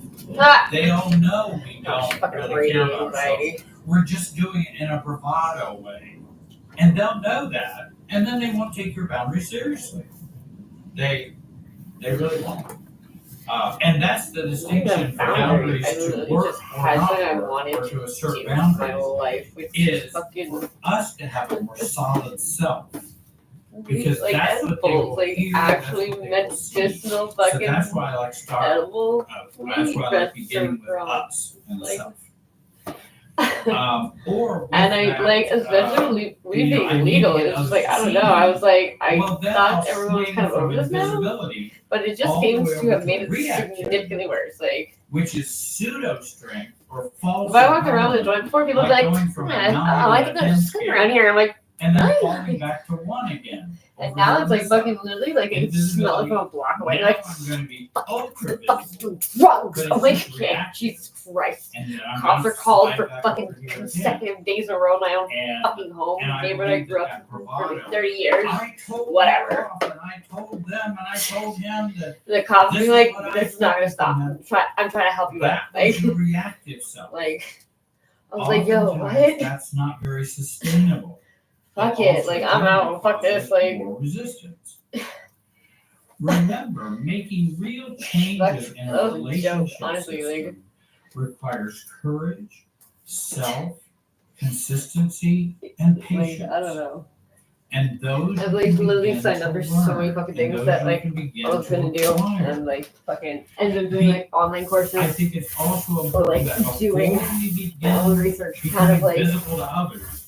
To kind of learn something. We have to be ready. Self-teaching, I guess. Whatever. Stages of resistance. But I got.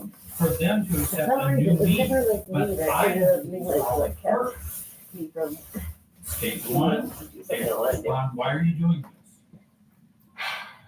Because you've perturbed the system. You've done something different. And never gonna get the CJ. I'm never gonna let me fucking keep paying for fucking Second of applications all, forever. The second Like, you need statement prerequisites. I'm like, I haven't no, done some don't now. do this. I don't like this change. Yeah, but your attendance. I'm You like, need what? to stop. My attendance says it should say And perfect then the past stage few years. three, I'm like, if you yeah, but continue for the grade 9, I was like, why would you guys lose all the grades my grade 9?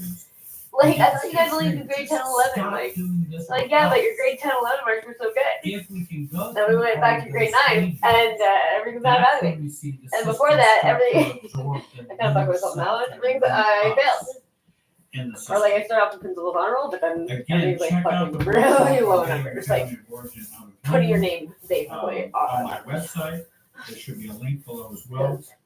I didn't want to be fucking associated with And challenge someone kids. begin with you. Because they're fucking assholes. Move to others later. They get nice fucking lockers and the Self-work rest is of us.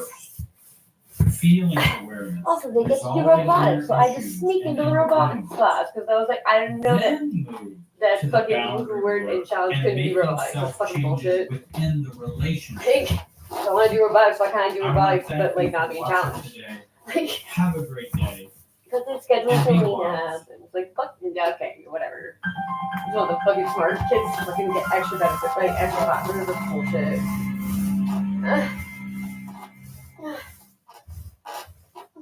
Sneaking in robotics.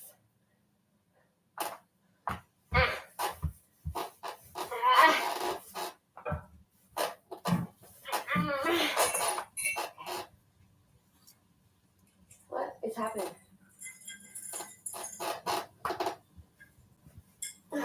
Death by 1,000 cuts. What the fuck was that? Images for a narcissistic relationship. Because let's face it, we get worn down little by little, cut by cut. So what mind games can we start to look out for to prevent us from getting cut again and again? So it's such an interesting question you're asking me. There's a mind game, right? By definition, Lisa, a mind game has this assumption that it's sort of intentional, right?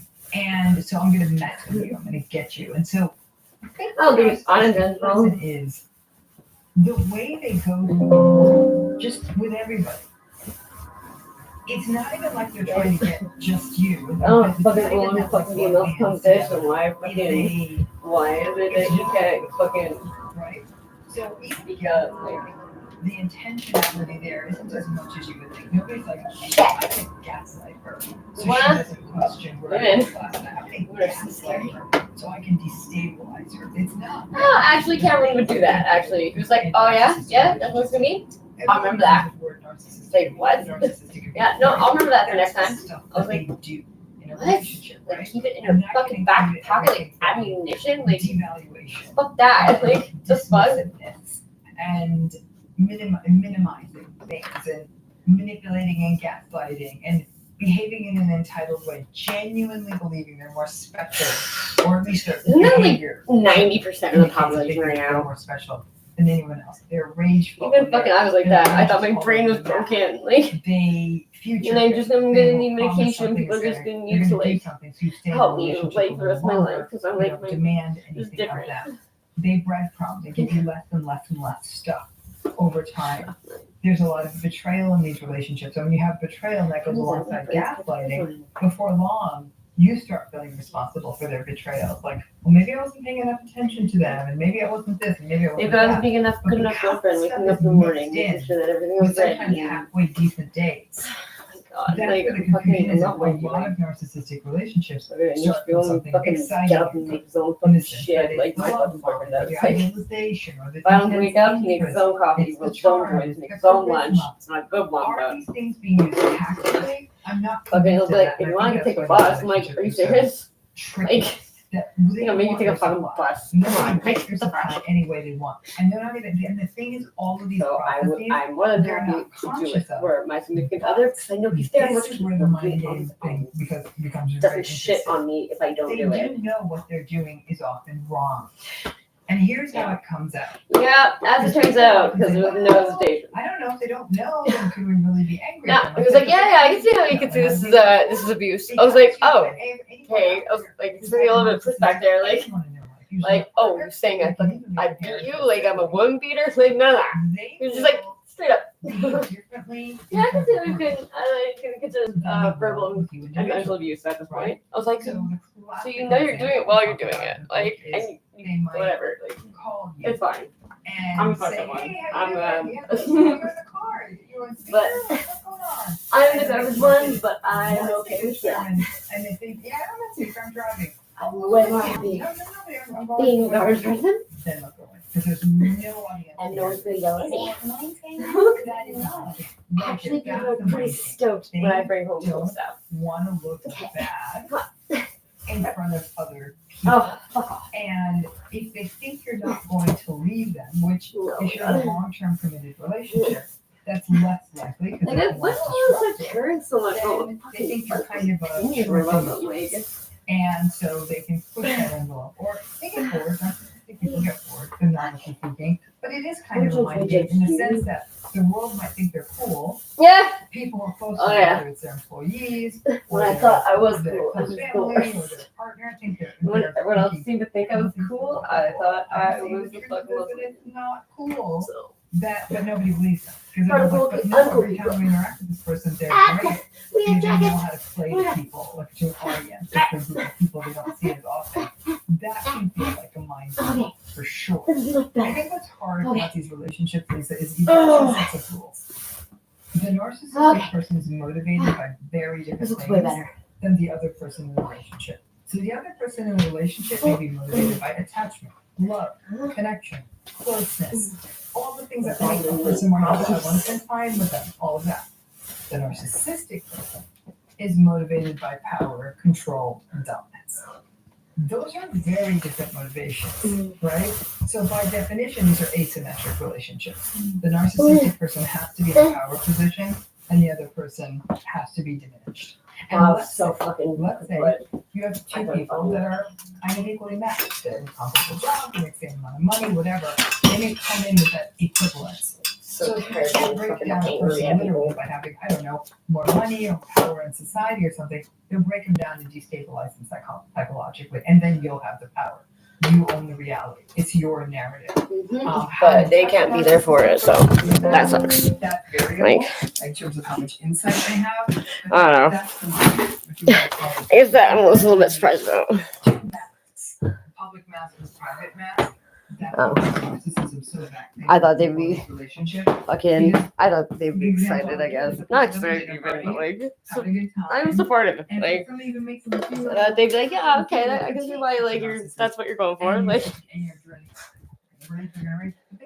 I don't know, whatever. Funny joke. Funny joke. Because it can't be everybody else. And like, I'm the one who's normal. Like, it can't. Yes, it can. Yeah, I can. Some narcissists would. Don't get me wrong. It could be that they all suck. Yeah. As it turns out, everybody I've known in my fucking whole life up until now is either a drug addict, mentally ill, or just all around like a not nice person. And people don't usually like them. Something they're looking for. So if they want to demean you because they want to get power, I thought everybody has people around them that were like had some mental illness. Apparently, there are people who literally are like, no one in my family has like panic attacks or like alcohol problems. Someone's like, what? Really? I didn't know that's possible. Because that's when they know that they have you hooked. Yeah, absolutely. They absolutely have you hooked. Because once you do that, there's a lot of things. Most men don't understand the difference between fraternal love and I've got this person supplied where I want it. That's an LJ place. It's like a butterfly under glass. Like they don't know the difference. It's now captured under glass. Yeah, so I'd love to go through and that comes from men not being able to physically be physical with another male without being potentially sexualized. What they look like and then what you can do when you start to see them. Because So that fucking mothers hopefully fuck they're people trying to play you. mind games with you, Like, you've got a way to almost defend yourself and if protect your mom yourself. is like So you talk about the deprivation jealous of your girlfriend and say, "You took my little baby boy away from me," like that's so inappropriate. Like relationships often open up. It's very. It's so inappropriate. Not being inappropriate. It's disgusting. It's like really disturbing. Like Focus on you. not Texting necessary. you a lot. Sad. Many times people will feel very seen. in some cases, it's because this person's everything you want them to be, so they may not even be attentive, but you're so excited about this charming, charismatic, attractive person being taking your kid what happens over time, and this is where we see more of the devalue faces of this relationship, winning is that lesson. it's absolute neglect. Like It's like a Saturday morning. Why would you put your fucking son in swimming lessons?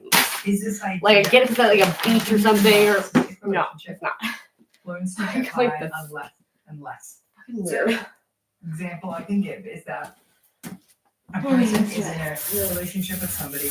There's just sort of less and less connectedness in the relationship, and it's the morning of their birthday. The narcissistic person says, "Hey, happy birthday."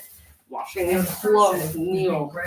Yeah, Neil, if you fucking knows how to do something laundry, it's like, Neil, you should probably not like remind your laundry anymore. Happy birthday. So they had done all these Oh, things. she likes doing it. I was like, another example of neglect could be something like Valentine's Day. Let's do So your here's girlfriend where hug. breadcrumbing meets gaslighting. It could be the kind of thing where it's Valentine's Day and a person is like, I'm doing something romantic with my partner, and then the person says, well, maybe we could, I hate it's Valentine's Day. Do you want to do something? Hate it. Honestly, And the I gaslight hate it. starts with, oh, really? You want Dinner me to movie. spend all this money? Always dinner Too movie. much money for dinner? And Oh, this is God. gonna cost more And now? then Like, I was what just do you supposed to want? Are assume you- we're gonna are you take like a fucking gold digger? metro. I'm like, so now even that why don't tiny you take little fucking request, truck? so Like, even what? push back on the neglect, the You didn't even say breadcrumbing, anything. and I was get like, that fucking, gaslighting. the Because fuck, you're you're already the late. I was like, person gets excited by, and he's like, they have to go for dinner, or they everything was they're just so not cute being all the time. yeah, because it's raining.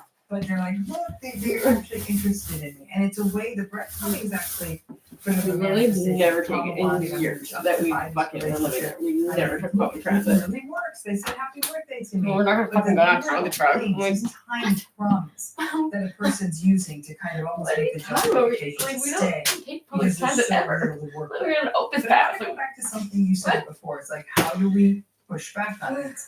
The problem is you don't.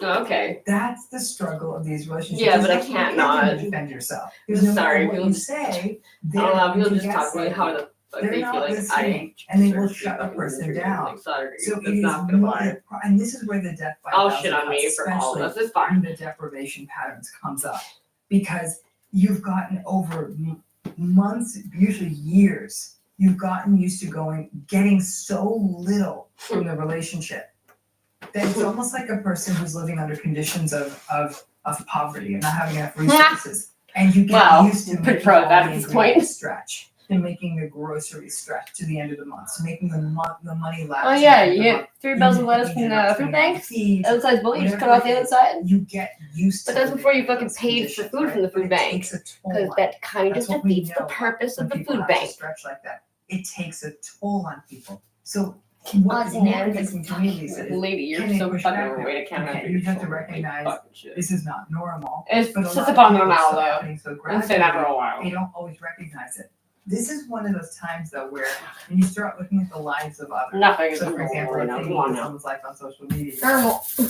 That's not always your life, but you might say this is very different than my life. This is where therapy becomes essential. Mhm, Because that's when a person true. says to me, this breadcrumb stop. No, I thought my time to go away. Is that enough? Time. Because that's You do not not take much. it much. If you're saying all they did was say happy birthday. Did they eat your card? Did they want to have dinner with you? And I've had people say, well, they said good morning. They said happy birthday to me that morning, but they did work late and they didn't come home. And I'm thinking it's your birthday and they didn't come home to have dinner with you? And like they said they had. Well, ever since Allison died, I was like, I guess we're not doing my birthdays anymore. Oh my gosh, Like again. Yeah, it was your birthday. The only reason why we did it is so like Allison named me. because I was crying because it was my birthday and they didn't come home. Yeah, for dinner. no, my And I 19th was like, birthday. oh, well, I guess When you don't mind. I got done by my birthday, so so I couldn't go clubbing anymore because I couldn't mentally handle it. Some guy strong armed me and I put him on his fucking ass. And then I got up and I started walking away and I turned around and they're coming at me and his friends grabbed it. I was like, okay, fine. But really? Like, I turned around and started walking back towards them. You want to fucking, if you want to fight, we can fight, but I already put it on your ass once, so.